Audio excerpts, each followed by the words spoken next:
Hello, everybody, and welcome to episode 16. I think it's 16. I mean, I'll check before I upload this episode, but I'm pretty sure it's 16 of the Pop Punk Podcast with me, T Will Official, and my G-ass co-host, Mr. Daddy Mush. Say what's up, sir. What's up, everybody? Once again, thank you for that rousing introduction. And I'm doing good. How about yourself? I'm also doing pretty good. And today's topic, today's topic is one I'm actually really excited to talk about because today's a little bit more of a less of a general pop punk genre type topic and more of a personal like between us topic. We're gonna be talking about like shows, concerts, local shows, big shows, any kind of like concert we're gonna be talking about today. But before we hop into that, you already know it's a staple of the podcast. What have you been listening to this week, sir? Well, I say every week it's been relatively the same, although I've added a new artist to my constant rotation for the past week or so. I've been listening to a lot of New Year's Day band, but in particular the My Dear album is because that has the homie Adam from Homegrown on it. Yes, I always say I'm like almost ashamed to call myself a New Year's Day fan because like I only listen to the first album. But if you say you like New Year's Day, people are gonna think you mean like their new shit, which is like what I call Tumblr metal. But their first album is just really, really banging, like pop punk, mall emo type stuff. Like, yeah, if you like Homegrown, you would like album 1 New Year's Day, because album 1 New Year's Day had the homie Adam Lorbach. I don't know how to pronounce his last name. From Homegrown in it, and you could tell because he's like the sole songwriter for like every song on their first album, and it does just sound like kind of what like an album 4 by Homegrown would have been, just with a girl lead singer instead of Adam. Yeah, and even the song Temecula Sunrise by New Year's Day, the original version, if you want to listen on YouTube, is by Homegrown. You can see them performing it live and everything. So a lot of these songs were probably Homegrown songs at one point, Yeah, and it's what I think what happened with them is they were having like issues with their label, which caused Adam and somebody else from the band to leave. And then they got replaced, and then they just went a completely different like route with their music. I mean, if it works for them, cool, but like they are not even the same band anymore. They have like they're the like, original member. Yeah, the singer. They're like gothic, like metal, I guess. It's their new stuff is not for me, but album 1 I'm actually a very huge fan of. I'm not gonna lie. Ready Aim Misfire is a banger. Yeah, I mean, so I just been listening to that album in particular a lot lately just because, to me it's just like the spiritual successor to Homegrown almost, so. It's exactly what it is. Like the EP with, I forget the name of the EP, but the EP with Cross My Heart on it. When It All Comes Down. Yeah, that it's pretty much basically a full length version of that, but with a girl lead singer.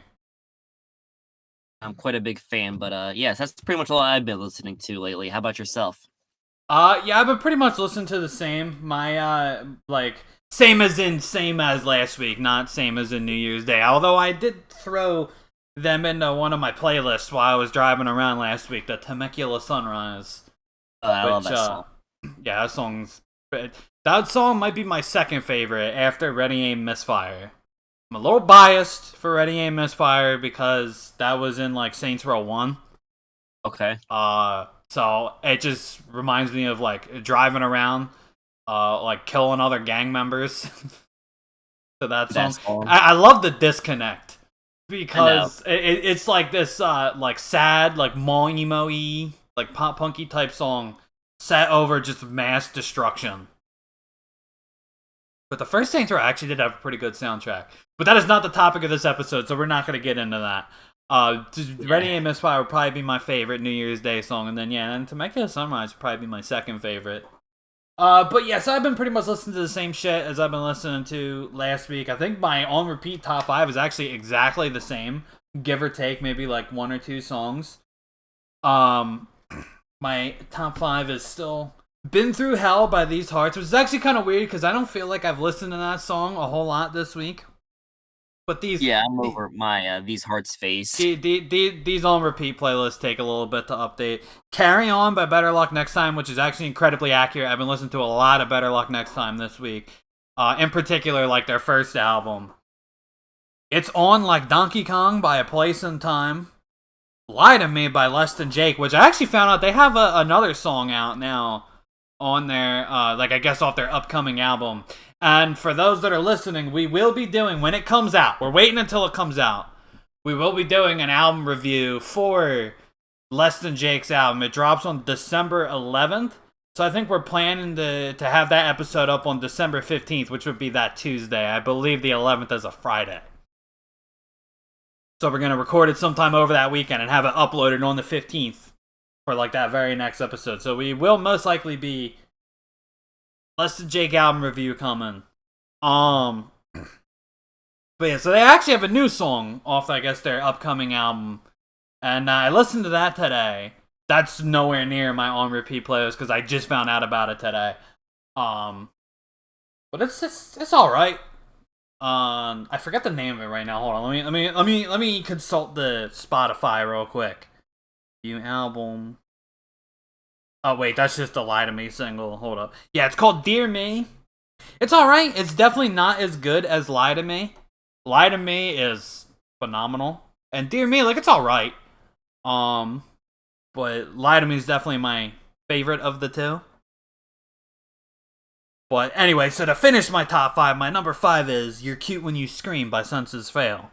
Oh, very nice. And then, for whatever reason, because I did this one week and then I just started doing it every week, if we're extending it to the top seven, then my number six would be "Just a Little More Time" by Monolines, which I have been listening to a lot of.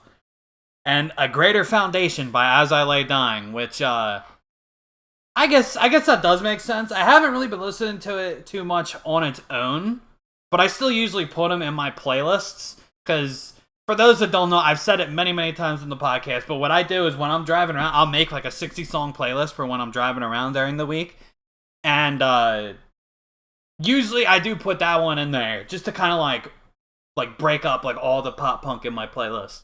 I'll throw like an "As I Lay Dying" song in there, or like a "All the Remains" song in there, or like a Pantera song in there. So that does make sense, because I do believe that I've been putting that a lot in those playlists. But as I said, I think the little metalcore phase I was going through is mostly run its course. So I haven't really been listening to that one too much on its own, but it does make sense. Yeah, I feel you.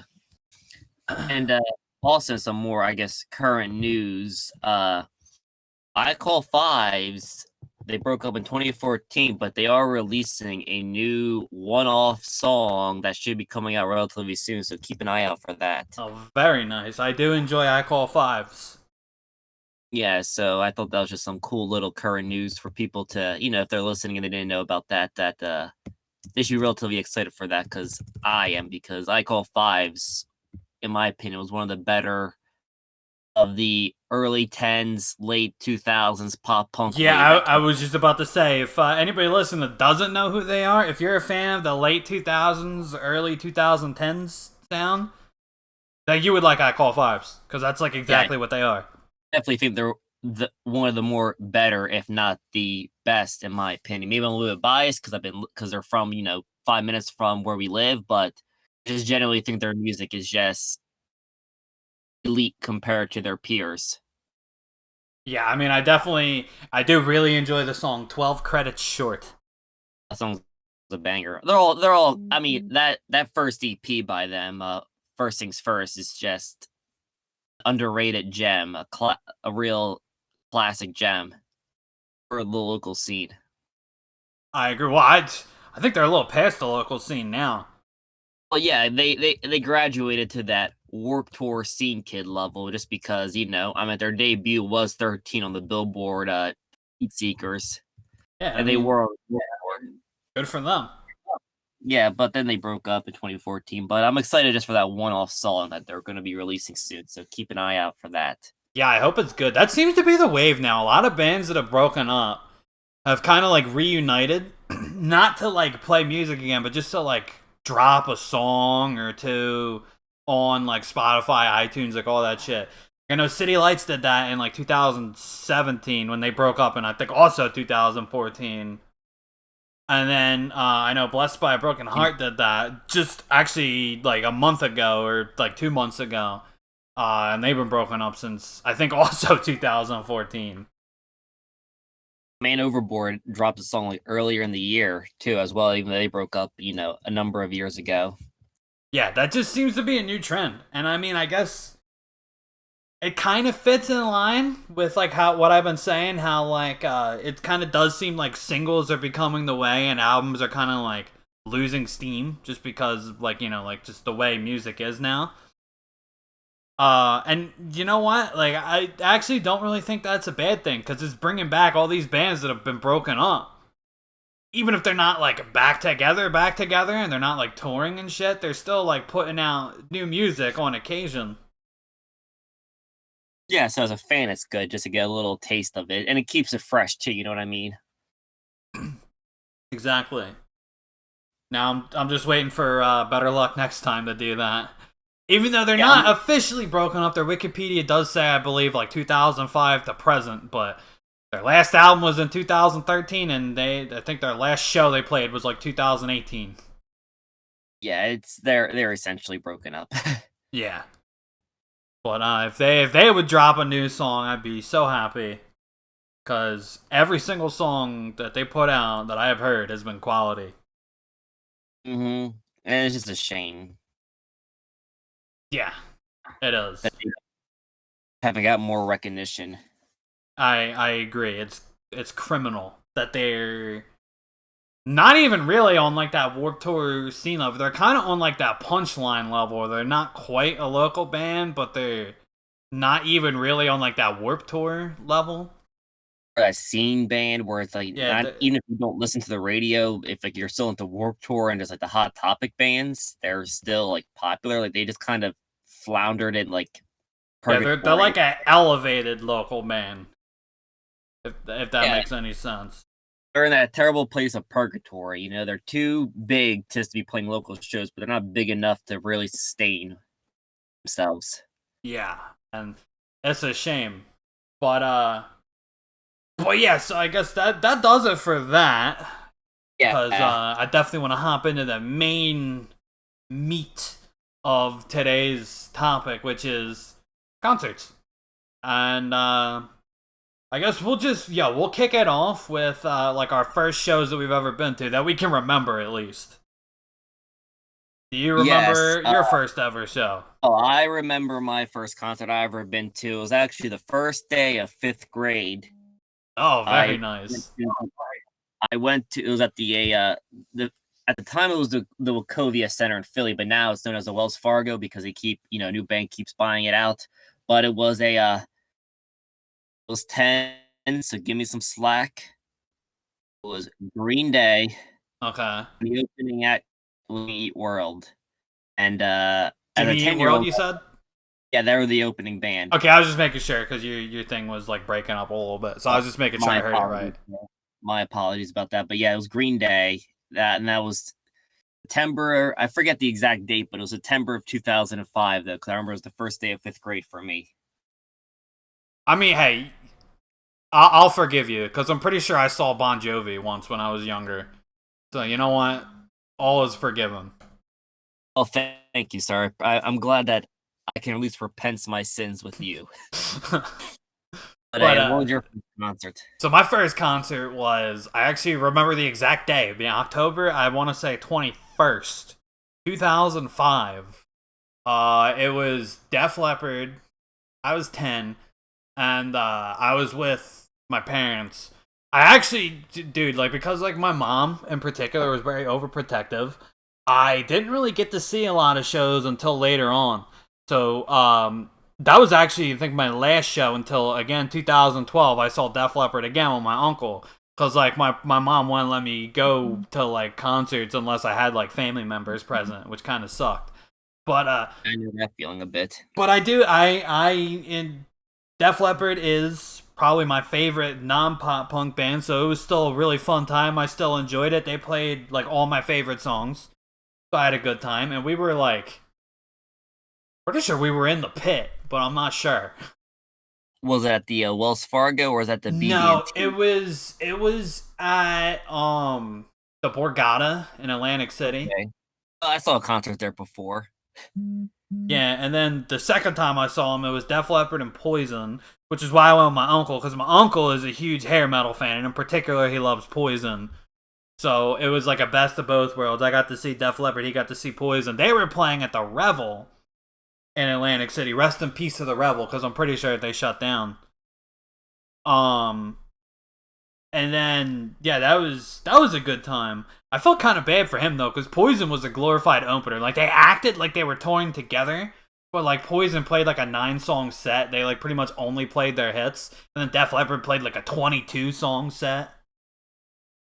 So, Is Def Leppard really that bigger than Poison though? I guess. I mean, see, that's the thing though. That's the thing though, is like on the like the promotions and the flyers and everything, they acted like they were like co-headliners. And I guess for all intents and purposes they were. But like yeah, Poison played like a 45-minute set. I actually felt really bad for my uncle. Yeah, that would probably suck if it's a giant Poison fan and you're there to see Poison. And you know those concerts aren't cheap. Yo, dude, I know. Yeah, our seats, they weren't even like the good seats. They were like kind of high up, and they were like $75. Yeah, that's the one bad thing when you love like a mainstream act, that the tickets, no matter where you go, are going to be kind of pricey no matter what. Yeah, that's one thing. Is I don't consider myself a hipster, but that is one good thing about liking bands that like aren't necessarily as popular. Is like when we go see Newfound Glory, our tickets are always like $25. Yeah, and that's like the high end of where I go, or Yeah. where we go, really. Yeah. I Like mean- when we saw Zebrahead, which I'll get more into later, but when we saw Zebrahead, dude, yeah, our tickets were like $20. Yeah, I think when we saw Hidden in Plainview and Punchline, I think it was like $12. Yeah, exactly. It was just in some random like basement. Yeah, it was like some random basement that didn't even check our fucking tickets. We totally could have gone in for free if we wanted to. What was I supposed to know? I know. Sorry for wanting to buy tickets to go somewhere. I know. I'm just saying, like that's like the cool thing about liking, I guess you could say, underground bands. I hate that term because it makes me feel like a hipster. But I guess for all intents and purposes, that is like the music that we listen to. That's one of the cool things, is like you never have to spend a whole lot on concert tickets. And more often than not, if you get there early, you could go to the front, and then you're like basically front row, all for like $20. Yeah, it's fantastic. Well, yeah, so that was because Def Leppard is, they're essentially like the. I don't want to say they're the Blink-182 of hair metal, because I think that would be Motley Crue. But they're probably like the Green Day or Sum 41 of hair metal. So like, yeah, their tickets were pretty expensive. I don't even want to think about how much the floor tickets were. That's insane, I know. Probably expensive as shit. But what is like, I guess, how many concerts do you think you've been to anyway in your lifetime? If I had to count them all, probably I'd say around like 15. Oh, Okay, if we're just counting the big, yeah, I've been to countless local shows over the years. But if we're only counting like the big, like actual, like like non-local shows, if I added them all together, probably about 15. Okay, I don't know. I know it's a little bit of a low number for some people, but I really didn't get to start doing that kind of shit until I think the first concert I went to that like wasn't with a family member was probably Warped Tour 2014. Wow, that's pretty late. I know. So I was a little late to the party, so that's kind of why my numbers are a little bit low. But I have been to countless local shows over the years. There was like this hardcore venue that was like 5 minutes from my house that I used to go to like every fucking Friday. and see like Savage. yes, that was what it was, Savage. And there would always be like like hardcore bands playing and shit, and there would always be fights breaking out because there'd be people like moshing, and you fucking like mosh into somebody's face and they get mad and a fight breaks out. Dude, that venue was honestly just anarchy. It was like the size of like lower middle class living room, and it was just Oh, I know. it'd be like 50 hardcore kids that are just overweight and shirtless, but they moved like ballerinas in dude, there. I know, dude, because the hardcore kids, yeah, the hardcore kids make me look scrawny by comparison. That's how fucking thick these kids were. Love it. I just love going like a Skater's Choice video in like 2009. It's just a bunch of overweight dudes just shirtless, just moshing. Oh, dude, I know. It was fucking ridiculous. Oh god, Savage, man. I remember that place. I think I could have went to I think one of the final shows there, but then I remember it got like shut down because people I knew got in a fight. Then one kid got knocked down. They just placed him up against a tree. You know, it was good stuff. And one person got sent to the hospital. It was great. Dude, I know. This fucking the cops got called many, many times on that venue. Imagine like being the person who owns the property and thinking like, oh my god, a 15-year-old kid is just gonna get killed and I'm gonna like go to jail. Dude, that's probably why they fucking shut it down. As a matter of fact, that's like 100%. I'm 100% positive that's why they shut it down. Is because we were like 15-year-olds and we were like knocking each other out. I say we, I didn't really take part in that shit. But I just find everybody. Yeah. No, I made sure to not stand in the way of the overweight moshing crowd. But yeah, no, there's just like 15-year-olds beating the shit out of each other. So, I'm pretty sure. I don't want to think of how many lawsuits he avoided by just shutting that place down. Yeah, that place was crazy, but yeah, I have been to a handful of concerts. Like I can't even count. It's from 2014 to 2016. I've probably been to so many concerts in that span. It was probably like twice a month, so I can't even like properly think of all the concerts I've been to. I remember the first like non like mainstream concert I've been to. When I'm saying non-mainstream, I mean it wasn't at like the BB&T or the Wells Fargo or yeah. All right. So for the sake of the podcast, just to make things simple, I'm gonna label them by tiers. Okay. So tier 1 is gonna be like your BB&T and your like casino shows. Yeah, your Wells Fargo. Your arenas. Yeah, the arenas. That's gonna be tier 1. Tier 2 is gonna be like the smaller stuff where there's like no seats, it's all floor, but there's still like security, there's still guardrails. So like for someone in the Philly area, it would be something like the TLA or the Electric Factory. Rest in peace, the Electric Factory. I think it's called something different now. It's called the Franklin, but essentially the same thing though. Yeah, and then tier 3 would be like, for my homies that are watching this in New York, something like the Knitting Factory, where it's a little bit smaller than the TLA, but it's not quite like a local venue. Like there's no guardrail, there's no security. The venue is like about half the size of my old basement. But it's still like, it's not like a local venue, at least I don't think it is. And then your tier 4 will be like your local stuff for like the local bands. Yeah, and I guess you could throw like the rest in peace to this for tier 3, Hangar 84. Yeah, stuff like that. Mm-hmm. So yeah, just to make the rest of the podcast a little bit easier. So we got tier 1, tier 1 the arenas, tier 2 the not arenas but still pretty big, and then your tier 3 is your smaller but not local, and then tier 4 is your local. Okay, fair enough. So what's the first like tier 2 concert you've been to, or tier 2, tier 3? So I think my first tier 2 would probably be Bowling for Soup, sometime in either 2014 or 2015. I guess Warped Tour kind of exists somewhere in between 1 and 2, because like it's at the BB&T, it's at like an arena, but they set it up like a bunch of different like tier 2 venues. Yeah. So if we don't count Warped Tour, which for the sake of the podcast, I'm not gonna count it. Probably Bowling for Soup. sometime in Okay. either 2014 or 2015.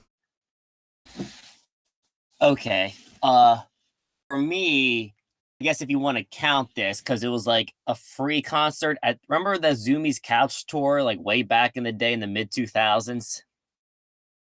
It rings a bell. Okay, well, I remember they had the Zoomies Couch Tour, and they made a stop at the Deptford Mall, and I remember everybody was there because like Census Fail was playing there, and that was like the peak of like Census Fail's like popularity with like the Okay, so like 2006, 2007. it was the last day of sixth grade.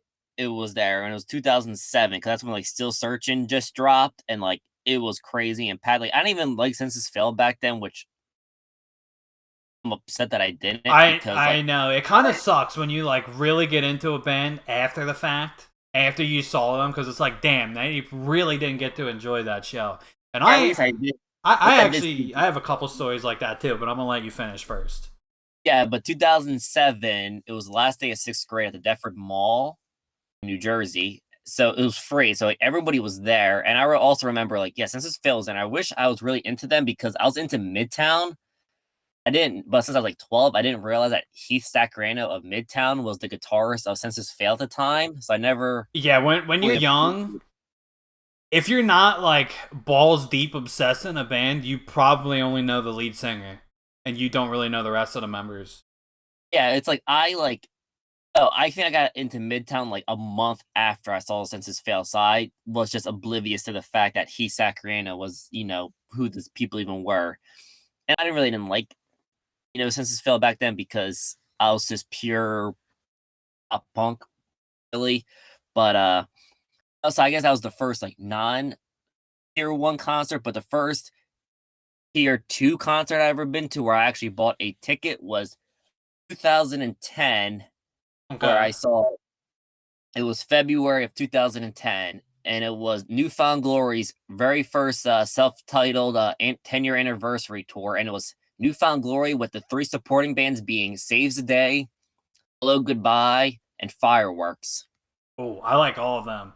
Except Fireworks, after their first album, that kind of fall off for me. This was first album. Well, yeah, I was gonna say if this is Fireworks. 2010, then they didn't fall off yet.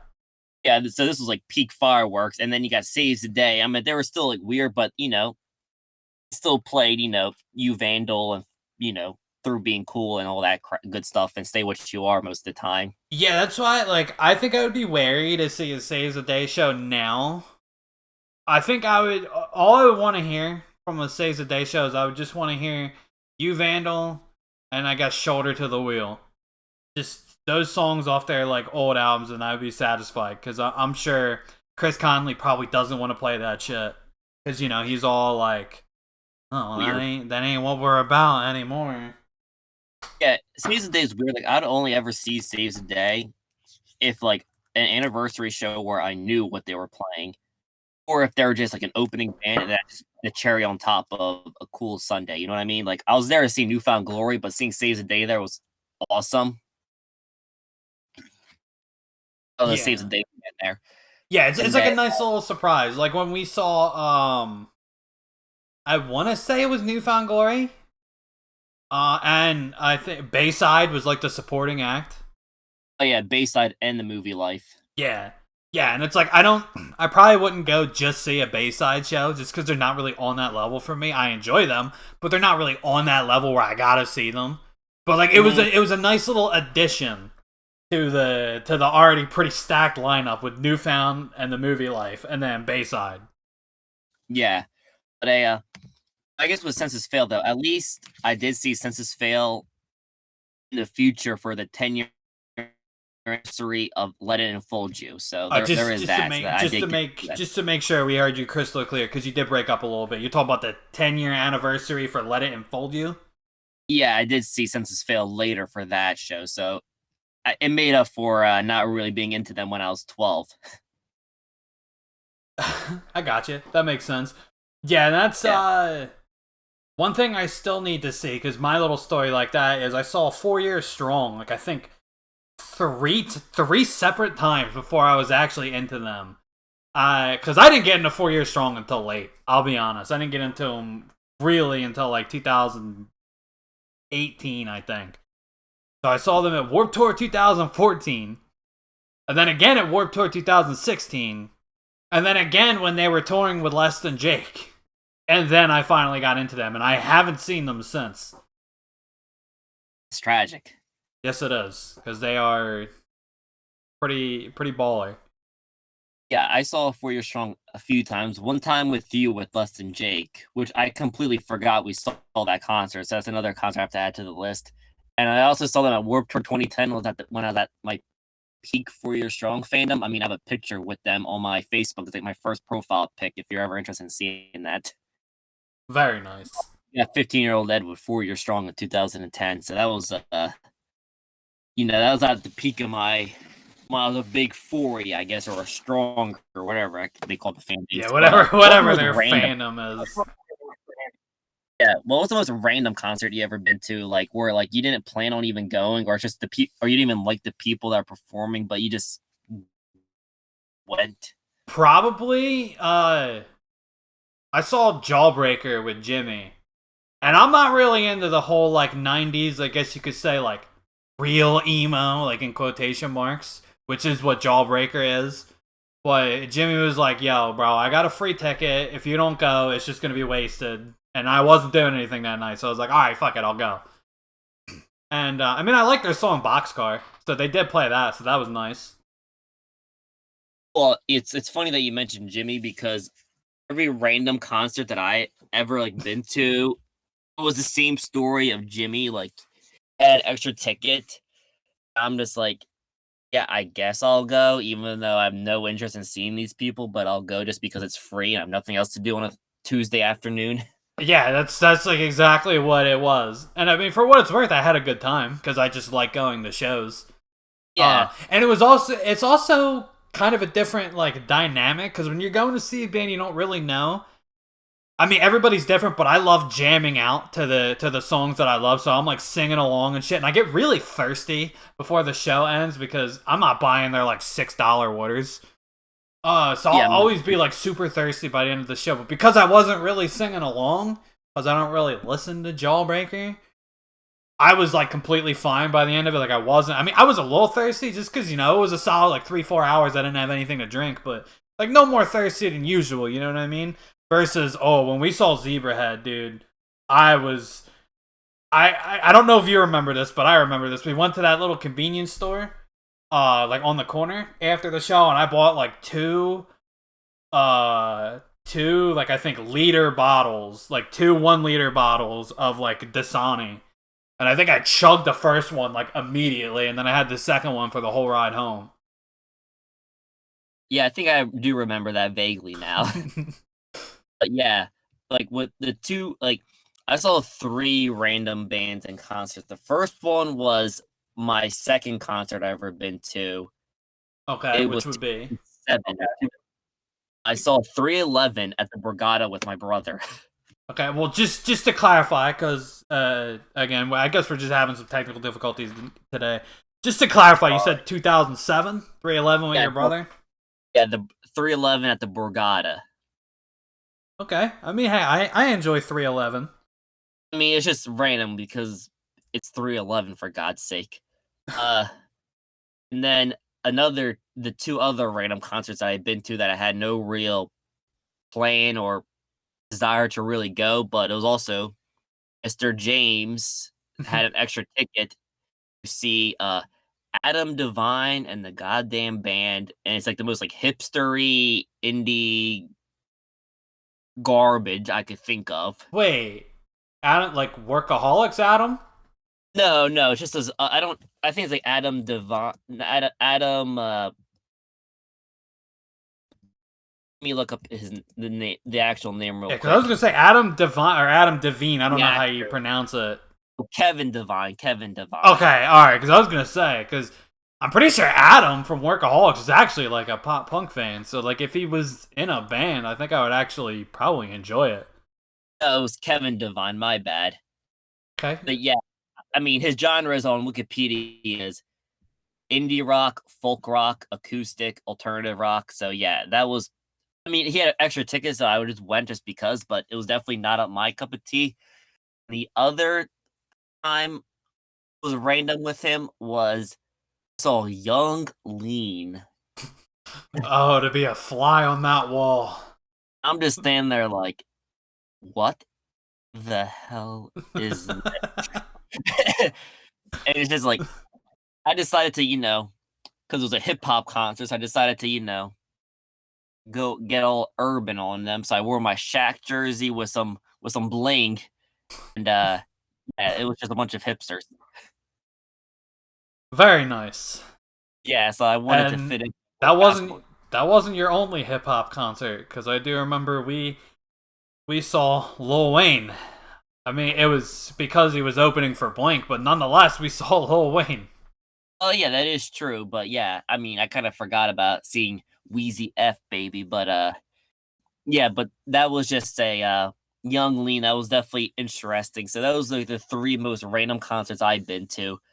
But what are your like top 3 or top 5 favorite concerts you ever been to? Oh Just well, off hold on. the rip. Before I just wanted to finish my list of random concerts because My apologies, sir. My apologies. I did have one. It's not random in the sense that I didn't like the band, because I actually enjoyed the band very much. But it was random in the sense that I didn't have any plans of going that night, and then somebody was just like, "Yeah, I got a free ticket if you want to go." I saw Taking Back Sunday at I forget where it was, but it was somewhere. It was a tier 2 venue somewhere in Philly. Nice, man. I never actually saw Taken Back Sunday, and like, yeah, I never saw Taken Back Sunday before. I mean, it was pretty solid. Like I said, it's not random in the sense of like, like the Jawbreaker show. Like I wasn't really interested, but I went because like it was free. I mean, this one was free too, but like I had a really good time because I like Taking Back Sunday. And then I guess technically us going to see Blink was pretty random as well, because I had no plans to go. I didn't even know. I don't think I even knew they were playing that night.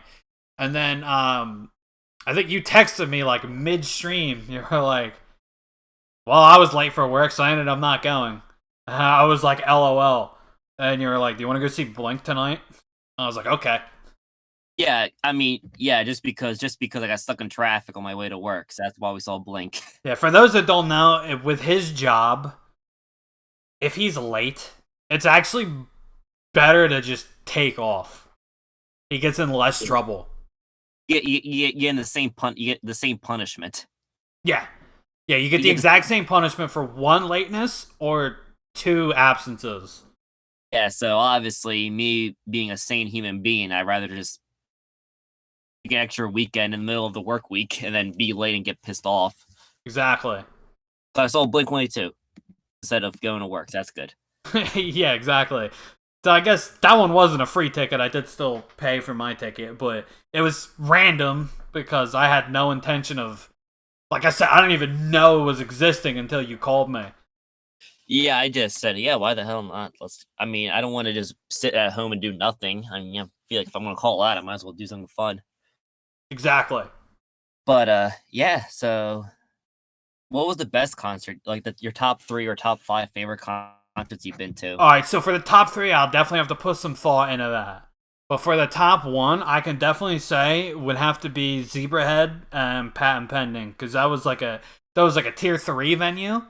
Because Zebrahead, the weird thing about Zebrahead is they're like super duper popular in Japan. So they always have new music coming out every like 2 to 3 years.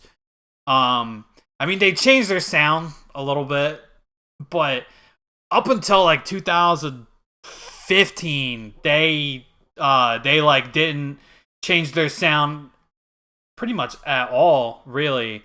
And but over here they're like pretty unknown. I'm gonna get more into that. I have a phone call real quick. Can you tell us about your favorite show real quick while I take this phone call? Yeah, just jump back in whenever you're ready, I because will. I'll be walking. Go ahead. Okay, well, my top 5 favorite shows that I've been to in my life, like I've been to so many concerts, so it's like really hard for me to just really decide and to really decipher what it is. But like, I've picked top 5, in no particular order. In 2011, there was the Pop Punk's Not Dead tour. And that was like for 16-year-old Ed, that was like, and it still is probably the best concert I've ever been to, but at the time it was like the greatest concert ever because it was New Found Glory, Set Your Goals, This Time Next Year, Man Overboard, and the One Years before they got all hipstery and weird. And like those were like some of my favorite bands just at that time. Like New Found Glory was my all-time favorite band.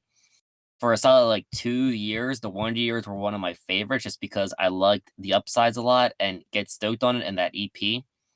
Man Overboard, Real Talk is also one of my favorite albums in recent memory. And I also enjoyed the self-titled album a bit, but not to the extent of Real Talk. So I was just super duper excited for Man Overboard because I saw them so many times just locally and opening up for other bands like Early November many times. Set Your Goals was just one of my top 3 favorite bands at that moment. This Time Next Year is just a great pop punk band, and in my opinion, they are probably one of the better bands from that era, and I still listen to This Time Next Year quite heavily, actually. So that was an amazing concert. I saw that up in Sayreville. And then Yeah, This Time Next Year is really good. Sorry about that, by the way, everybody. I know it's like super unprofessional, but that was actually a very important phone call, so I did have to take that. I hope everything's all right with you, sir. Yeah, everything's fine. Yeah, but that concert, the Pop Punk's Not Dead concert, was one of the best concerts I've ever been to, especially at age 16. It was just phenomenal, just with that lineup and the Starland Ballroom. Oh, dude, I love the Starland Ballroom.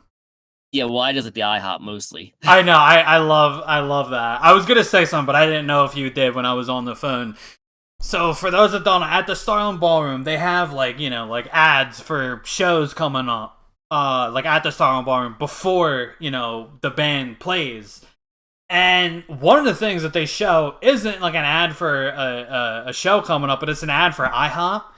And one of the like unspoken rules at the Starland Ballroom is whenever that IHOP thing comes up, everybody screams like, "Yeah!" It's very funny. It's been up there since I first been to the Starland Ballroom in 2011, so I just hope it never dies. I hope that I would love that even if that IHOP doesn't exist anymore, they just keep the ads going just for the culture. I fucking love it. Yeah, but I guess to round out my other top 5 favorite concerts I ever been to, number 1 would probably be the Pop Punk's Not Dead tour in 2011. I love that concert so much. Okay. And I'm ranking it by like excitement levels, I guess I felt at the time because I remember when I saw Blink-182 on their first reunion tour in 2009, and I was just super excited, and that was just an awesome thing to see. Yeah, I agree with that 100%. Like, I probably wouldn't even put Blink in my top 5 because, like, yeah, it's a good show. I liked Blink, but like, yeah, my excitement level wasn't really there, despite the fact that they're definitely like a top 3 band for me. So I think I know what you're talking about. It's not necessarily just you seeing your favorite band. Like, there's a bunch of factors that go into it. That's why, like, I think I really need to think about my top 3. Excellent. Like, there's some shows that I think about and I really like, but like, just wasn't that excitement level or that intensity. Like, I don't think I was ever more hyped up for a concert in my life than that in the 2009 Blink tour when they first came back off the breakup because I was like 14 and it was Blink's comeback. You know what I mean? They're the biggest name and still the biggest name in pop punk, and it was just awesome because they didn't put out Nine or California yet. Yeah, and Tom was still in the band, so he still got the bickering. Yeah, and it was fantastic. And then I guess the other concerts that I love to be a little bit biased because I love New Found Glory. So the first time I ever saw New Found Glory in 2010 was the first out of like 13 times I saw them. Yeah, and I've been there for I want to say like half of them because I've definitely seen them like 7 or 8 times.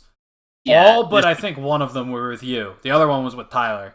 And that was when they played with Yellow Card. Yeah. And the other time, and I guess another concert that I was really excited for, even though they're not one of my favorite bands, but I was just super excited to see them, was the Early November's very first reunion show in 2011 before they got back together. So it was just some random one-off show. So I was super excited for that. And yeah, that would have been dope to see. Man Overboard opened for them, that show.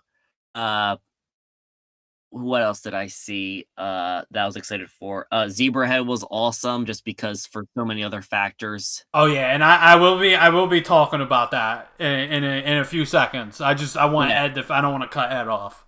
Yeah, and then and I guess my my fifth most hyped up concert was, I said I saw so many concerts, so many bands. Like I saw Armor for Sleep's "What to Do When You're Dead" 10-year anniversary tour that I keep forgetting I did, and I also saw the Movie Life when they first got back together.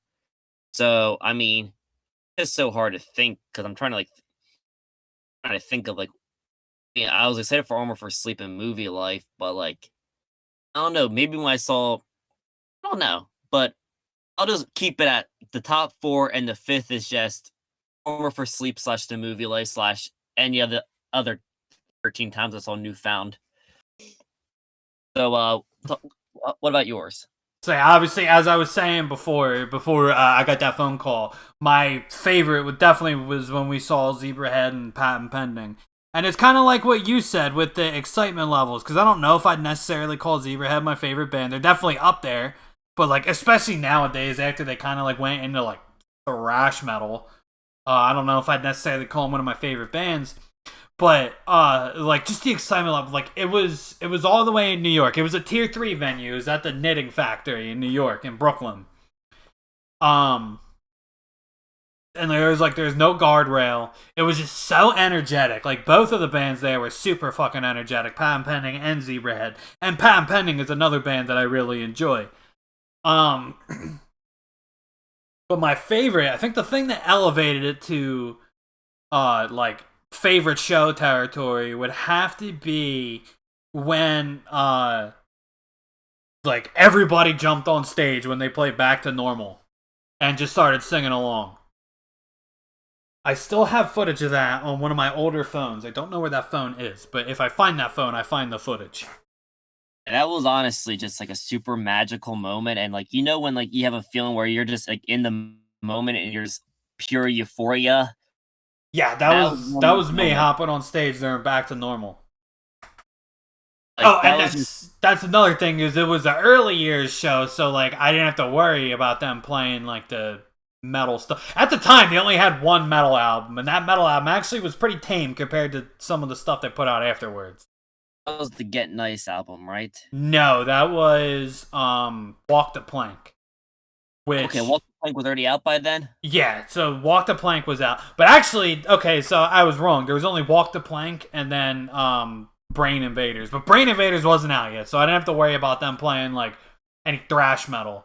Because Walk the Plank, there's a few songs on it that are in my opinion kind of but Walk the Plank is actually I call that an overall like pretty decent album. There were songs off that I didn't like, but there were songs off it that I did like too. So I didn't have to, but even still, like it was an early years show, so they weren't playing anything past broadcasts of the world. So I didn't have to worry about them playing maybe like new shit that I wasn't into. And I knew guaranteed that they were going to play my favorite song, which was Playmate of the Year, because Playmate of the Year is their, I guess you could say, hit off of their first like 4 albums. It's definitely the hit. I put hit in quotation marks. Obviously, in the States, Zebrahead isn't very, very big. And that's another factor of why it was such a good show versus like, like any other show is because like with Zebrahead, as I was saying earlier, they're humongous in Japan. So when they go on tour, it's always like in Japan, in the UK, in the places where it makes more sense. And I understand, gotta chase that bag. You gotta just do what's financially responsible. But because of that, like, despite the fact that it was in New York, dude, like I knew I had to go see it because like when would my next chance to see Zebrahead be? I don't think we've gotten any chances since then. This was 2016, and I don't think we've gotten any chances since then to go see them. Yeah, it's like literally like a once in a lifetime opportunity, right? As of right now, Yeah, exactly. there's no. We'll see them next year. They're not Newfound Glory where they tour 3 times a year. Yeah, dude, like yeah, when I mean obviously we ended up not going to see Newfound Glory this year because of, COVID and lockdown and everything, but I remember like I didn't think I was going to be able to even before lockdown. And honestly, like I wasn't even sweating because like, dude, we'll see him next year. Ain't a big deal. hmm But Yeah, yeah, no, no, with Zebrahead, like I knew I was like, dude, we gotta see Zebrahead because we're probably not gonna get to anytime soon. Zebra has more sentimental value to that concert too. That's true. That's true because that was our like reunion after not talking for like a year. Yeah, a year and a half, and then you just randomly called me. I was like, "What this?" I'm like, "This must be a butt dial." Then Jimmy texted me. He was like, "Yo, T wants to see Zebrahead with you." I was like, "Okay, let me text him." Exactly. Yeah, for those that don't know, So, there was a miscommunication error that kept me and Ed from talking for like a year and a half. and Zebrahead just decided to play in the greater Northeast area or the Mid That's Atlantic that's region. true, and yeah, and at the time I was still like a little hot headed, so I was asking like everybody else, and everybody else, nobody else in our friend group really likes Zebrahead like I do. So I got a whole lot of I can't, I'm busy, maybe some other time. So now I was There ain't like, all no right, well, return to Zebrahead. I was like, all right, well, let me text Ed, let me swallow my pride, and yeah, and we made up, and we've been bros ever since. I bought pizza from Little Caesars because all I had was a $5 bill on me. Exactly. That was his like that was like his like I guess I'm sorry gift. Oh, hey, uh that's life sometimes, but I But I yeah, I that concert I had great I, I enjoy sentimental Little value. Caesars. Yes, that concert. Yes, I put that at top 5 for. I mean, it was a great show. Don't get me wrong, but the other reasons I would definitely put top 5 for other purposes such as that. Yeah. For me I put it as number 1 because dude, there was like honestly there was like no cooler feeling than hopping on stage during like Back to Normal ain't even one of my favorite Zebrahead songs. But just because I do like Zebrahead pre, I guess like Dan Palmer era.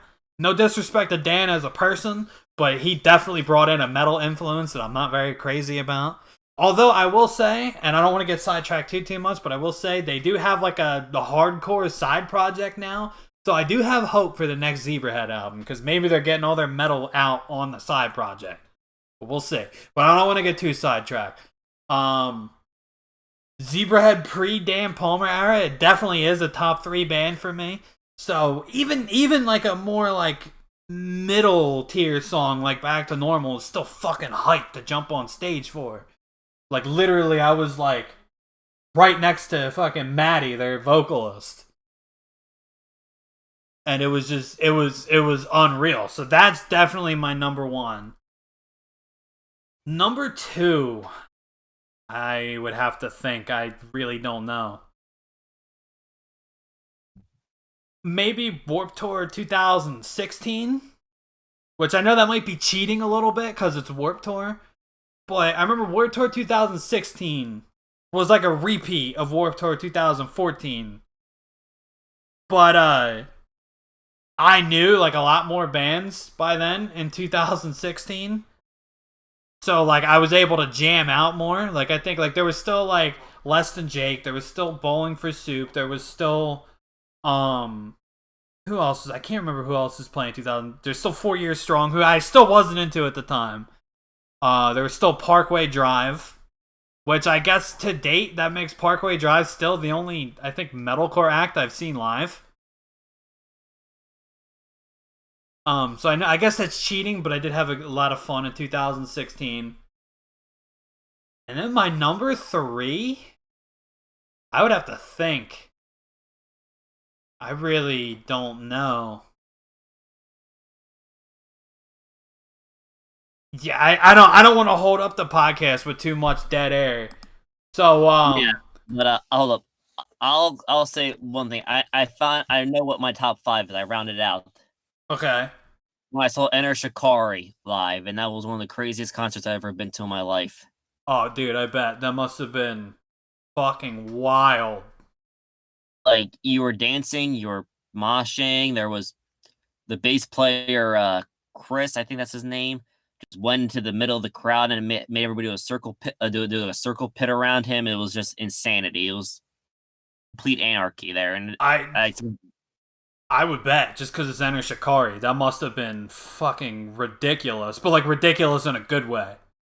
Yeah, it was just insanity. It's like just like it's hard to describe. I mean, I'd be a little scared seeing them now just because they sound like the Killers now, so it might be a bit more tame. But Yeah, like I know. It's then, yeah. then though they open up with Solidarity, and when you heard that little keyboard going on, and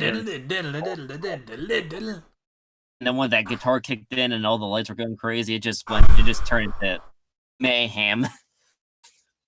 Oh, that would have been amazing. Yeah, that was insane. That was just some random concert because Jimmy called me. I was at Burger King. My mom's like, "Yo, Enter Shikari's playing tonight. You still want to go?" I'm like, "Yeah, sure, let's go." And then we just went to Shikari, and it was fantastic, and I loved every second of it. Oh yeah, and that just I don't know how that reminded me, but that did remind me another reason why I think Warped Tour 2016 would be another one of my favorites. Would be I finally got to see Ballyhoo, which is sort of another like kind of like you don't really get a whole lot of chances to see them. At this time, they didn't put out their pop punk album, so it was still kind of like their I guess kind of ska-ish, but not really ska type. Is more like kind of like I guess the closest band I could use to describe them would be Pepper. Okay. But I don't know. For some reason, I just really enjoy Ballyhoo. So I got to see them finally, which is cool. I took a picture with them, which is I believe up on my Instagram. Very nice. And I actually have a story about that, but I'm gonna wait until we talk about disappointments when I tell that story because it was a little disappointing. Not anything on Ballyhoo's end, but just the whole structure of Warped Tour was a little disappointing. Okay, well, I was going to bring up. I was literally just about to ask you what was the most disappointing concert you ever been to. So that was a perfect segue. That's a really good segue. So my most disappointing concert I think I've ever been to. And I mean no disrespect to any of the other bands, because the other bands put on a really good show, but it would probably be Punchline and Hidden in Plainview. Just because I was there for Punchline. Like I like Hidden in Plainview, but I was definitely there for Punchline. Because Punchline Punchline in the 2000s are probably one of my favorite pop punk bands. But after the 2010s, I like honestly don't even really like their new shit. Like it's not even soft grunge. It's like beyond soft grunge. It's just like pure hipster indie now. Folk rock or some crap like that. Yeah, something like that. Like honestly, I'd almost prefer soft grunge. But yeah, so it's like hipster indie now. And that's all they played at the concert was like their new stuff. They didn't play Heart Transplant, which like Setlist.fm said that they played it every single one of their shows. But since we were in PA, they played the song Keystone, which is some like it's a pretty hipstery song about the state of PA. And it was just a huge disappointment. Again, no disrespect to Hidden in Plainview or the opener, Automatic 253. Both bands put on a really good show, and they are not at all part of the disappointment. But yeah, Punchline, not even playing Heart Transplant, was kind of a very disappointing for me. They did play Universe, which I do enjoy the song Universe. And they did play Ghosty, which is from 2008, but Ghosty isn't honestly one of my favorite songs from that era, so like I wasn't really hype about that. So that was probably a disappointment, and that's really a shame because I would love to see Punchline. Just like if they played an early years show, I would be like front row center. Like if they were playing like Action, 36 Everywhere, and like the Rewind EP, I'd be front and center for that. I'd be like, dude, we gotta go see this. That'd probably be my most disappointing. And then I just want to talk real quick about a runner-up before we talk about your biggest disappointments. There was a disappointment on Warped Tour 2016, and I tried not to let it affect my overall enjoyment because it was still a really good show. But there was two bands I wanted to see at Warped Tour 2016 that I didn't see before. These were two bands that didn't play at 2014. Because like I said, 2016, a lot of the lineup was a repeat of 2014. But there was two bands that didn't play at 2014 that I really wanted to see. And it was Real Big Fish and Ballyhoo. And there was like no overlap at all. Because for those that don't know, I would assume you know if you're watching the Pop Punk podcast, but if you don't know, the way Warped Tour is set up, there's like 5 or 6 different stages, and then they have bands play like from 11 a.m. to like 7-8 p.m. And bands do go on at the same times. Usually they have it set up like sometimes they'll have it set up by genre, or sometimes they'll have it set up by like the bigger bands will play on this stage, the smaller bands will play on this stage. And for the most part, there was no overlap. But the 2 bands that I didn't fucking see before, Real Big Fish and Ballyhoo, went on at the same goddamn time. So I had to see like half of Real Big Fish's set, and then I had to like run over to Ballyhoo's stage to catch the second half of Ballyhoo's set. So that's always the worst. That was definitely a big disappointment. Like, honestly, I would have been fine with any other bands overlapping, because a good majority of the bands that I was there to see that day played in 2014. But the 2 fucking bands that I didn't see yet overlapped with each other.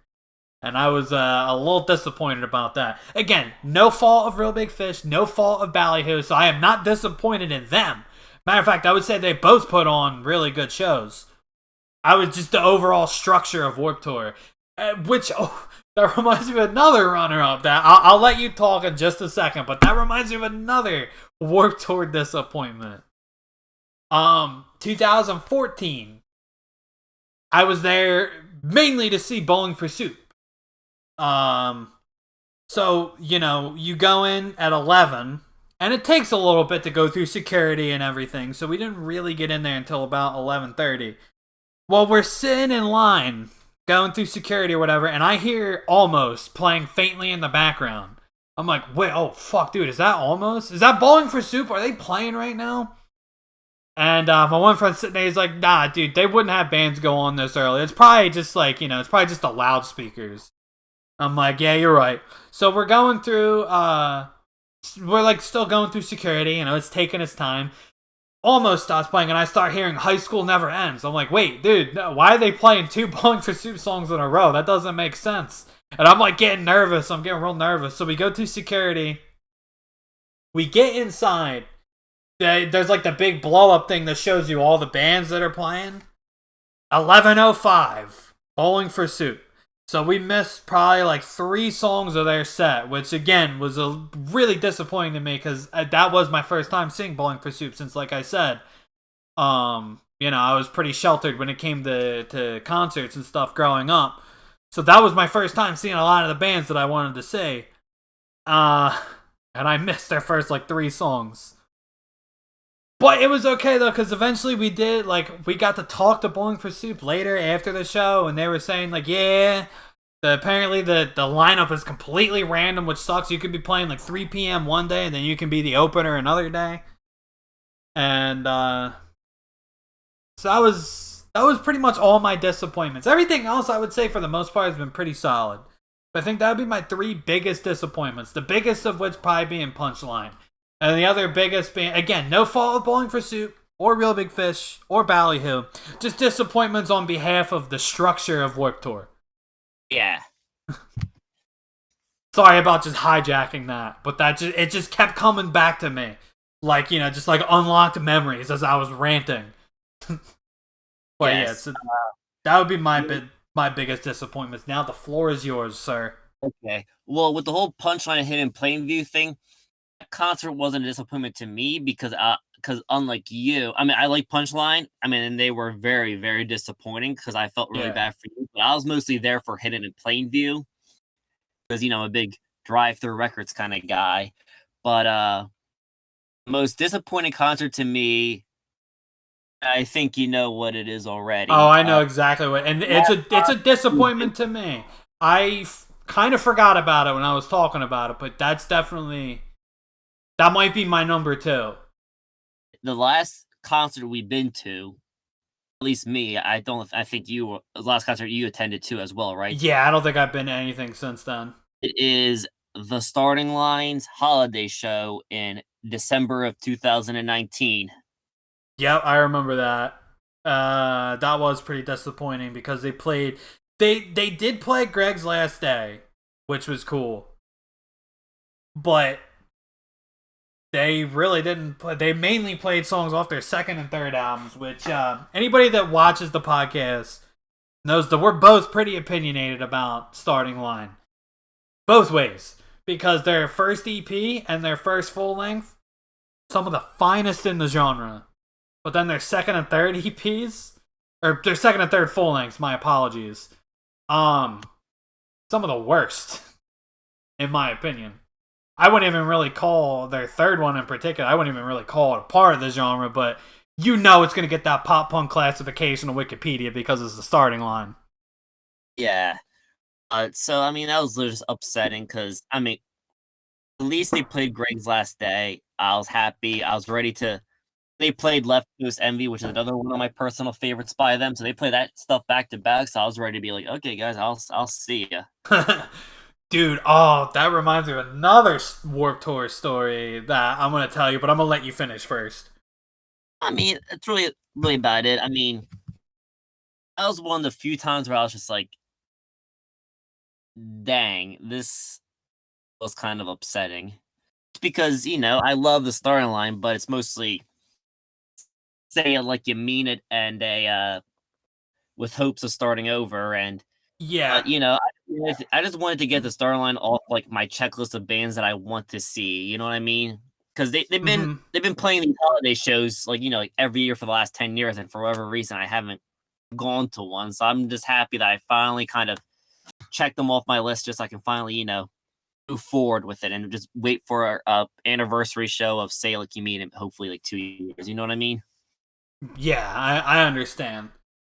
Yeah, I guess that's where I was at too, because I think I was on the same level as you, where like I knew that they weren't gonna play, you know, we weren't gonna be listening to Say Like You Mean It front to back, or With Hopes from Starting Over front to back. But yeah, I just wanted to see him just to kind of say I saw him. Mm-hmm. So now I just have a few other bands that I guess a reason I kind of forget about that one though is because I guess I kind of expected to be disappointed a little bit. Like I kind of had a feeling that they weren't going to play a whole lot of their old shit. So like I kind of knew what I was getting into, and that kind of softened the blow a little bit. Versus like Punchline, I was at least expecting Heart Transplant, and they didn't even play that. Yeah, well, if the Starlight didn't play Greg's Last Day, I would have just been like, I want my money back, Kenny Vasoli. Yeah. Yeah. So I mean, I'm just happy I get to see them. So, is there any other more disappointing stories you have? Not really a disappointment, but because I remember you made me think of another Warped Tour story. This was from, I want to say, 2014. The Somerset was a part of the lineup. And for those that don't know, I am a huge fan of the song Chelsea. But I'm not really a Somerset fan. I wouldn't say I dislike them. I've heard a few of their other songs, and I like those songs. But, Chelsea is really, like, the one that I want to listen to. So, when we saw them, it was me and, I want to say, Dwayne. We were at the Somerset, like, set, I guess you could say. And they opened with Chelsea.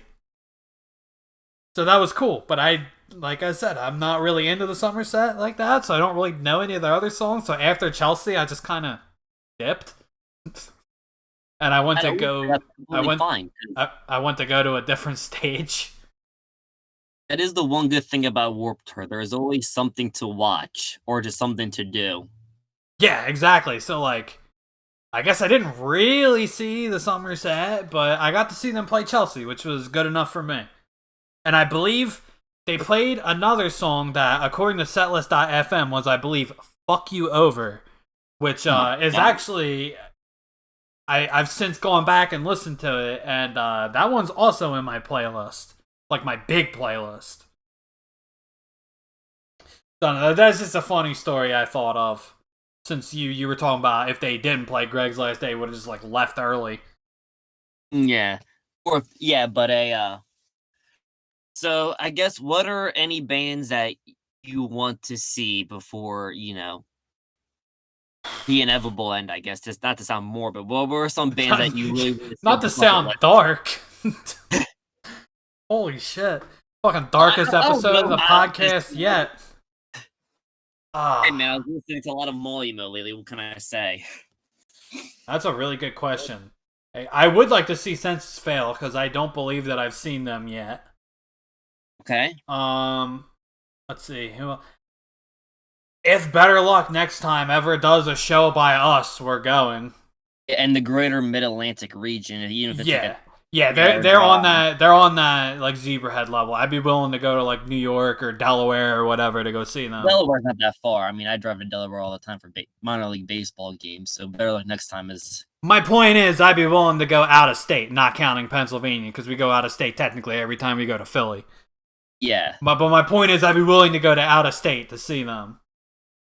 Let's see who else. I would like to catch Every Avenue live at some point. I don't know if they're. I don't even know if they're still together. They might be. Let me Wikipedia that right now. Wikipedia, because if they are still around, I would like to go see them eventually.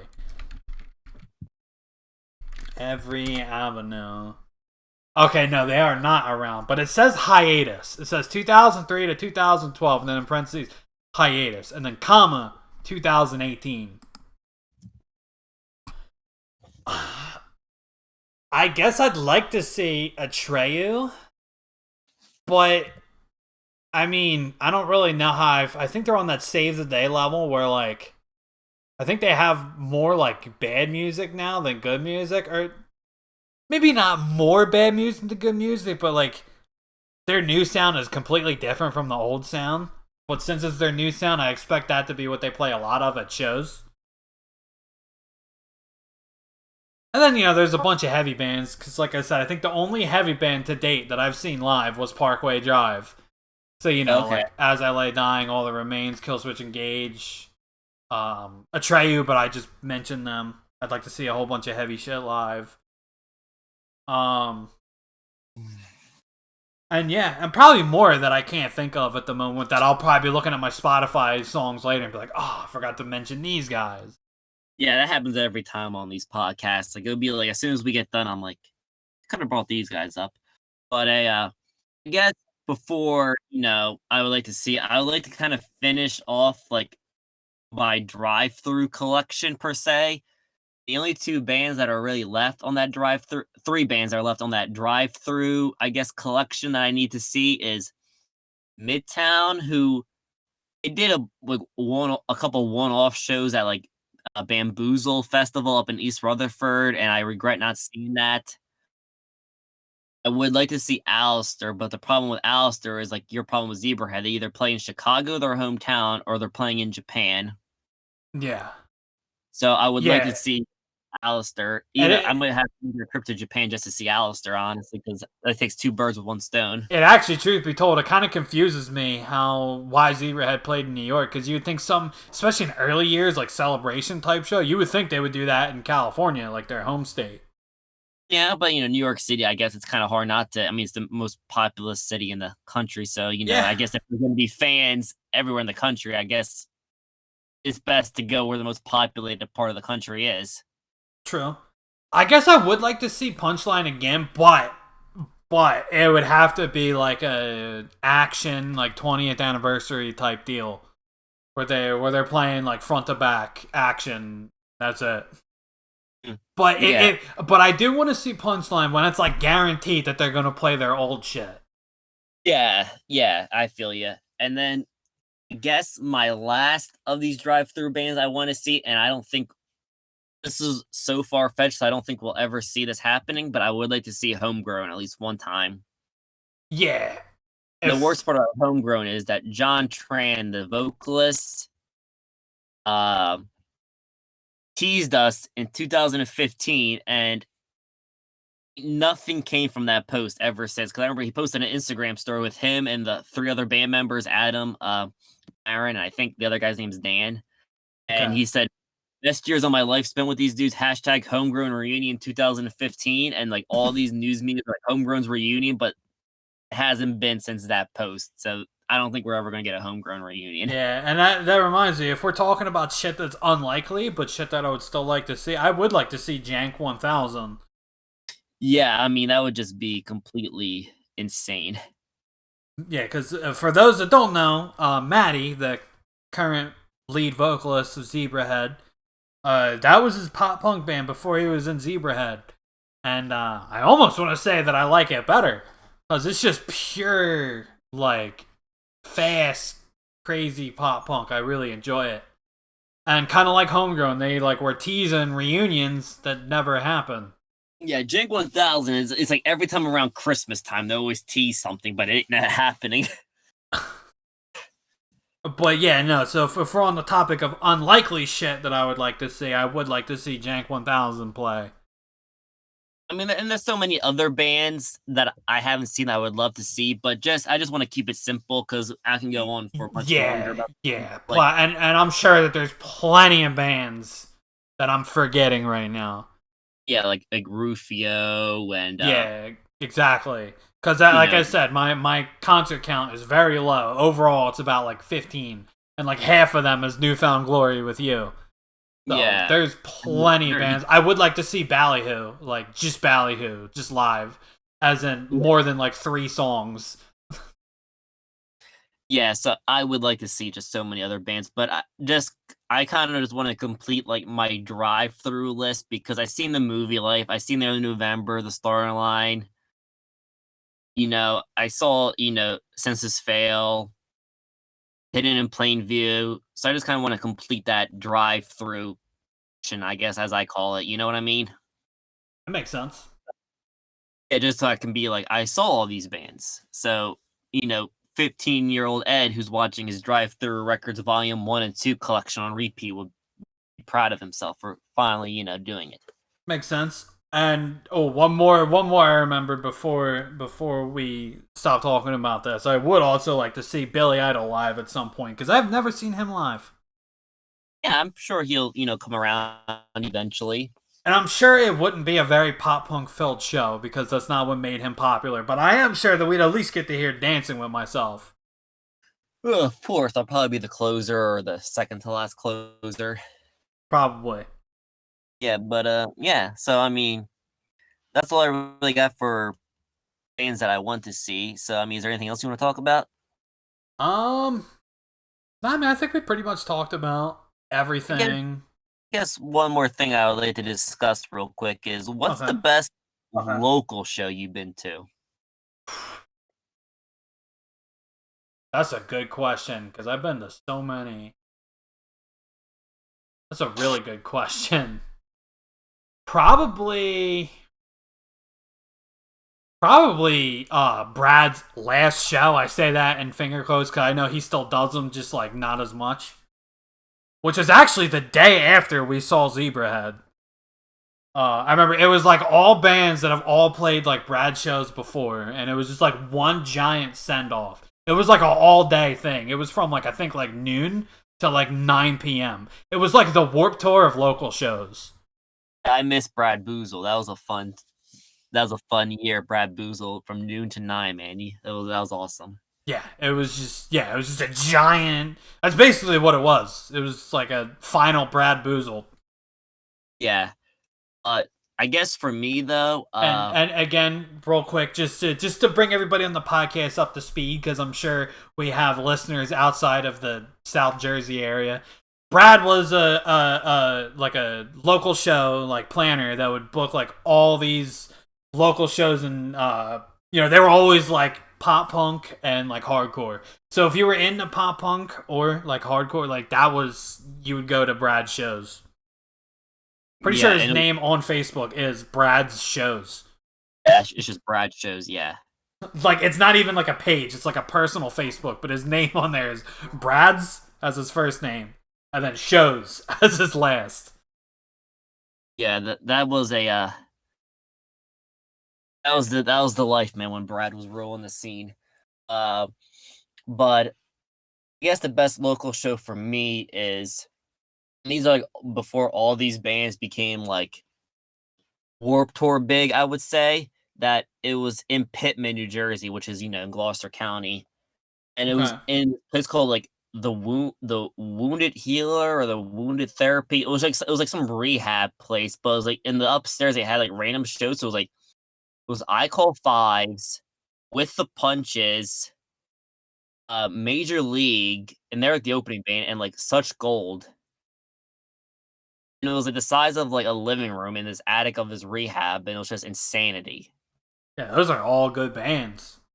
Yeah, and like Such Gold, 'cause I'd heard of Such Gold before that, but it was the first time like seeing them, and I remember they played a cover of You Vandal, and that was awesome. That's Yeah, all. That's all they need to win you over.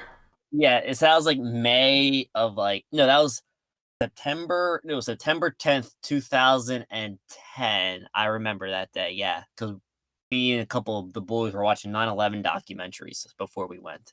Oh, very Yeah, nice. that's just how I remember the date of the show because it was September of 2010. But yeah, it was just a crazy show, man. Especially when With the Punch was playing Burning at Both Ends and Keep It Going. It was just like it felt like the floor was about to collapse because how much jumping stuff was going on. Yeah, that was definitely the best local show I've been to. That was the peak of local shows to me was before all of these bands made that leap to that tier 2, you know what I mean? Or that tier 3.